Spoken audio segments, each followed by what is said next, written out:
Tech Out Loud, where three college guys talk about the biggest names in tech. This is the news for the week of October 30th. My name's Weston, and I'm joined by Christopher Walton.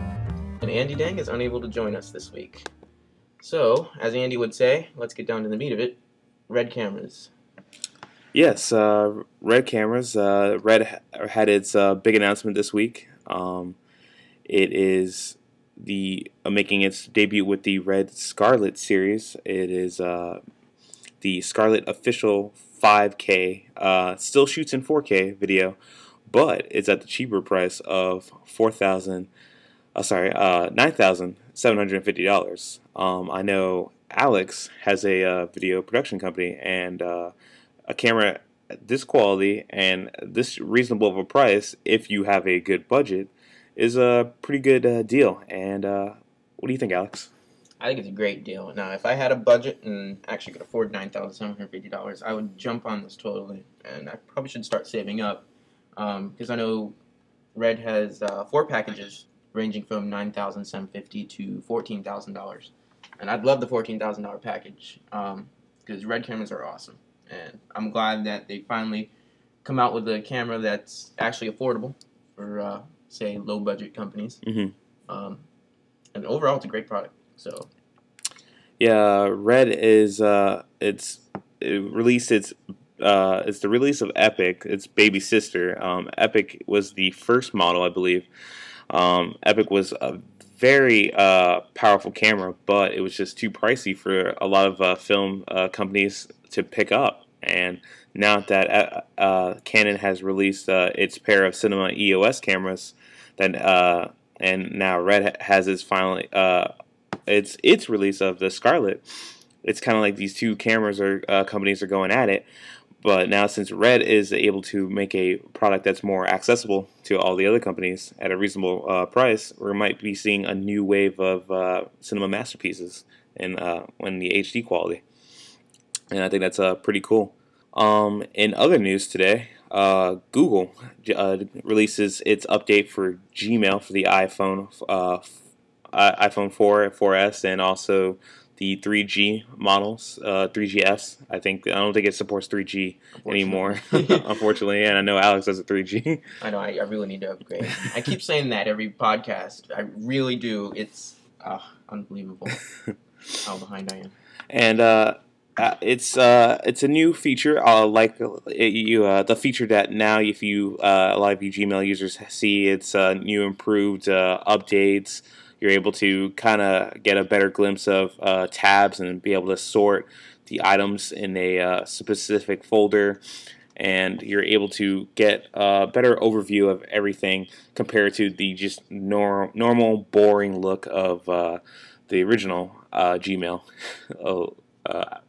layout. Then it's been around since probably like the first iPhone came out. Yeah. This is Gmail 2.0, I would say, for the iPhone software. Right. I think it offers a little bit more features than the traditional iOS app, which you can just add your Pop and IMAP accounts to. Mm-hmm. Also exchange. And I think Google has some future with the whole Gmail iOS thing. Mm-hmm. Hopefully they can fix their problems, if you want to explain that. Yeah, Gmail, Google released the Gmail app. It was 12/29, 2 days ago, and within that 30-minute period, they pulled it off the iTunes store. Gmail stated on their blog that there was some iOS bugs, that it was messing up the notification system. It was also just bogging down, and it wasn't at its testing speed where they originally had it. So they pulled it off, and Google doesn't like to do anything that's half-ass. They want to make sure it's a good product. So they're just taking their time with it, and I'm sure it'll be back in the iTunes store soon. In other news today, Barnes & Noble's is releasing a Nook tablet. You want to talk about that, Alex? Yes, it is a new device by Barnes & Noble. It's $249, and it will include a 7-inch Vivid View color touchscreen with a 1024 by 600 display, just like the Note Color. but the tablet will run a 1.2 gigahertz dual core processor with 512 megabytes single chip. Uh, and it will have 16 gigs of storage, expandable up to 32 gigs. And I really think this is going to be a very good competition for the Amazon Kindle Fire. What do you think? I think this is really good competition.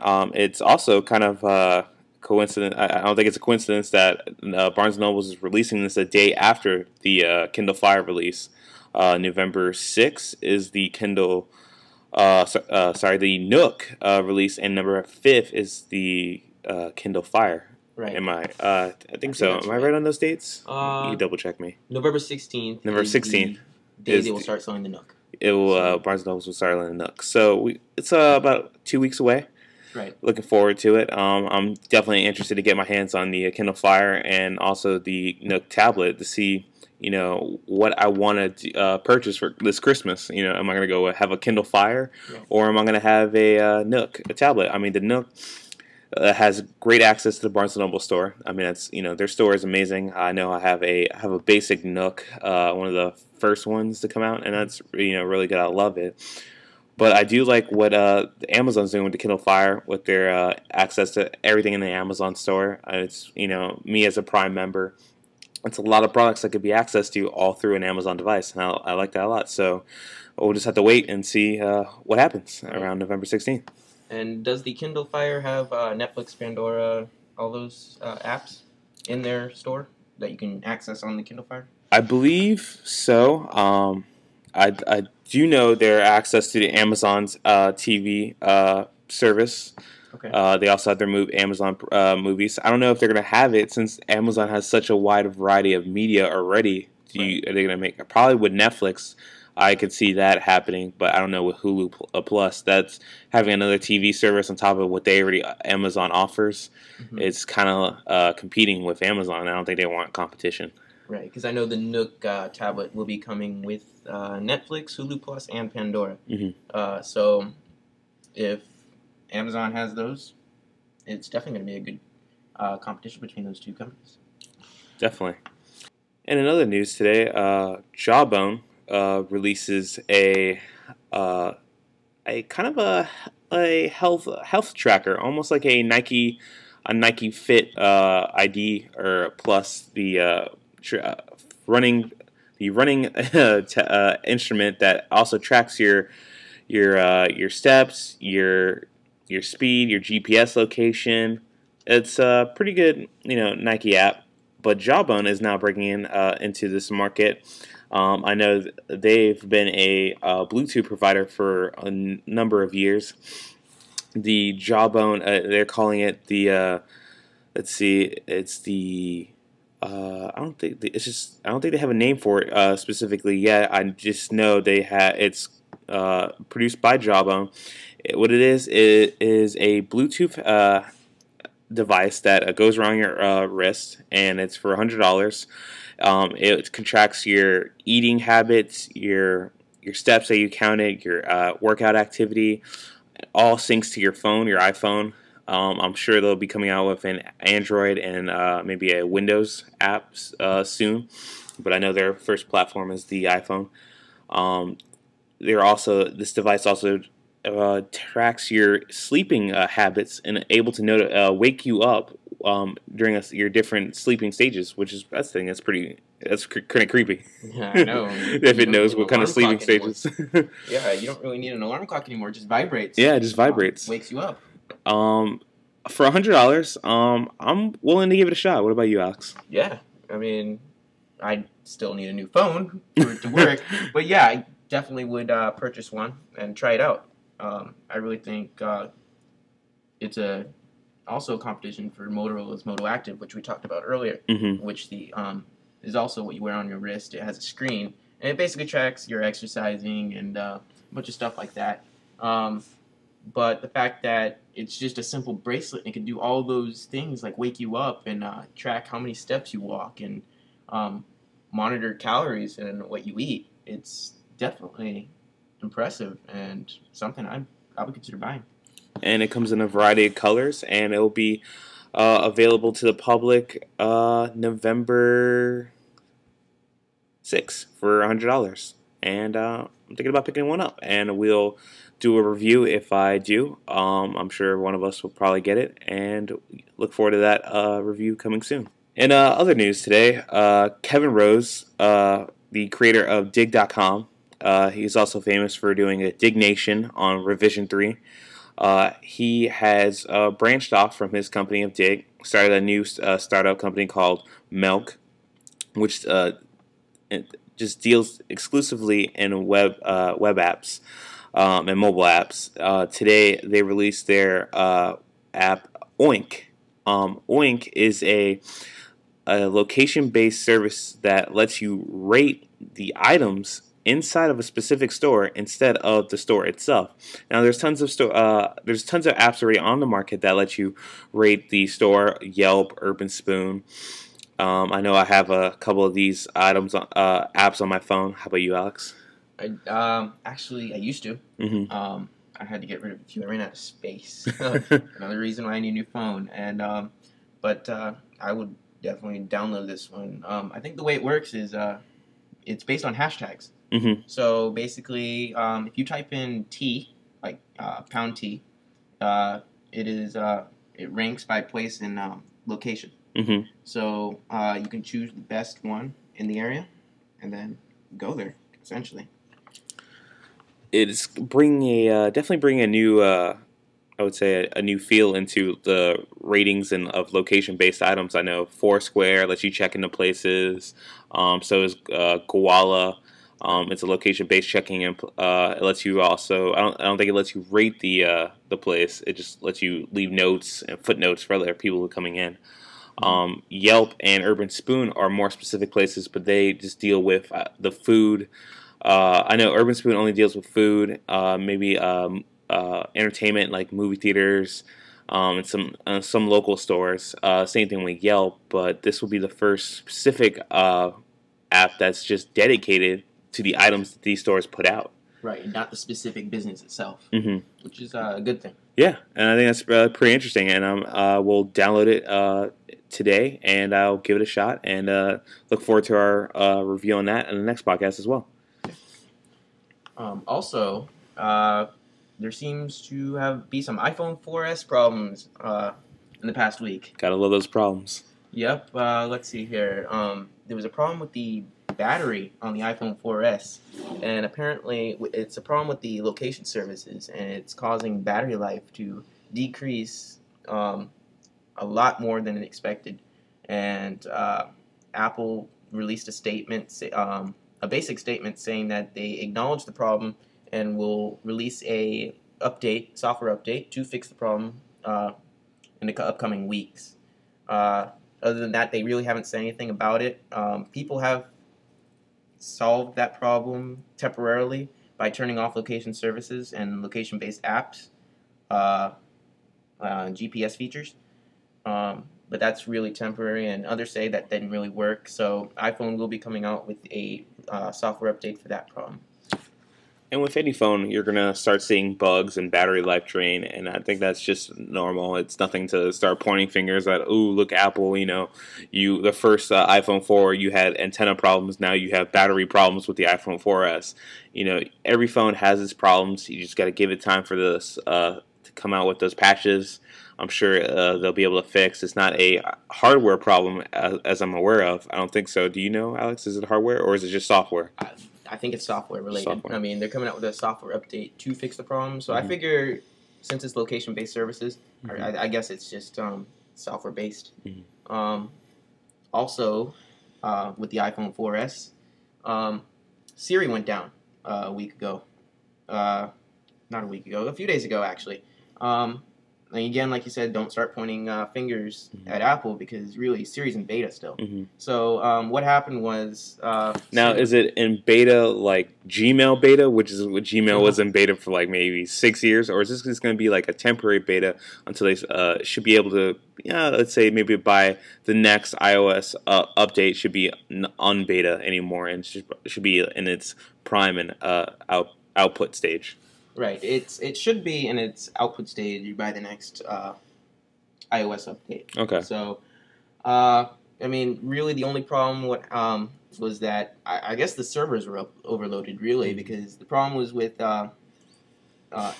Siri communicating with Apple servers to receive information and send it back to the user. So, the network went down.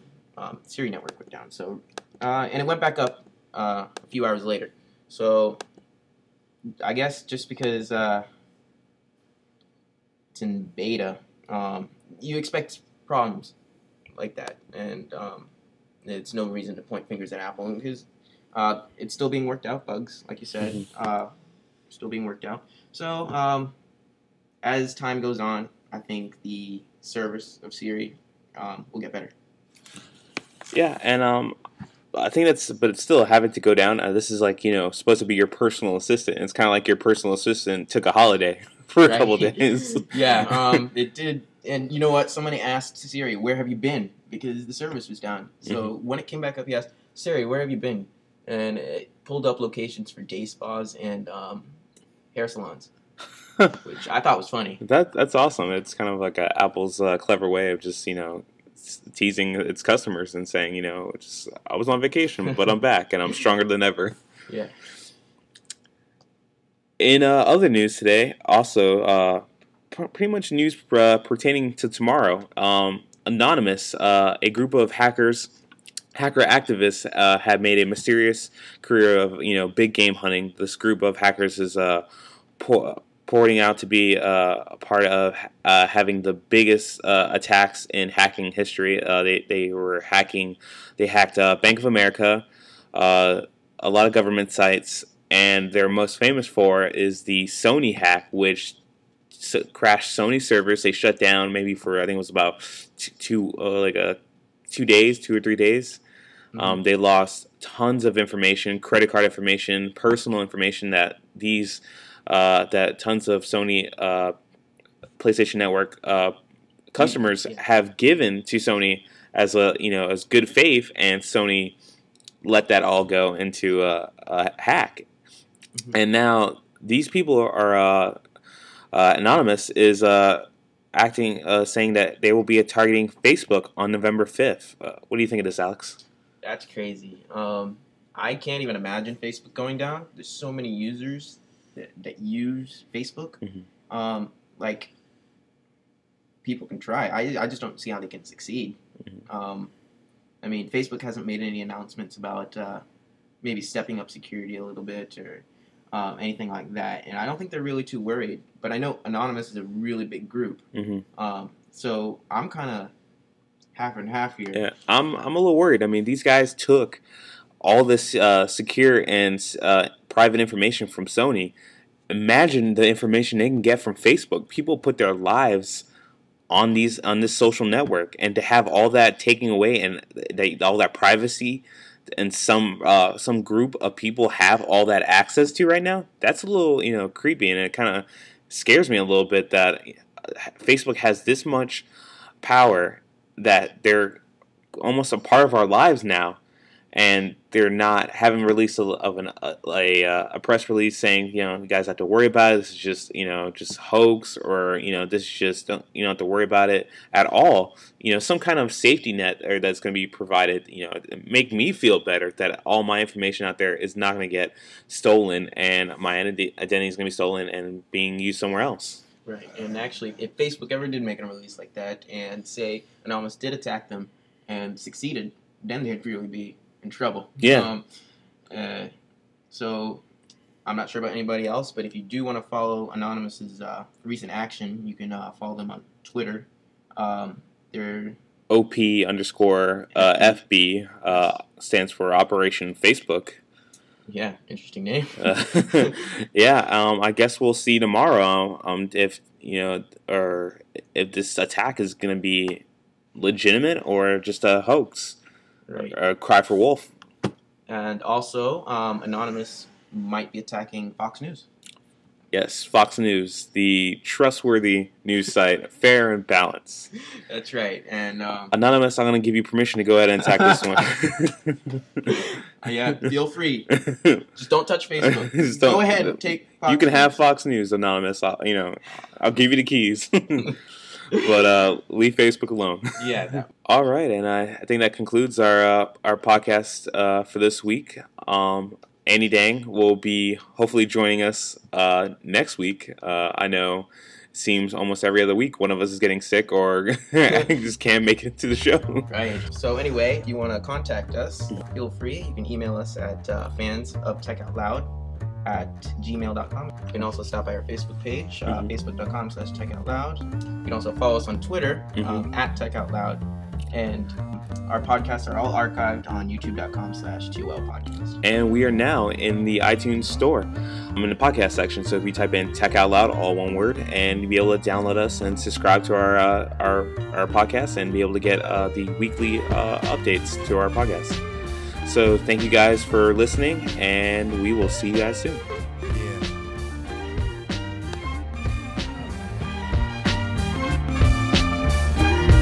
Yes.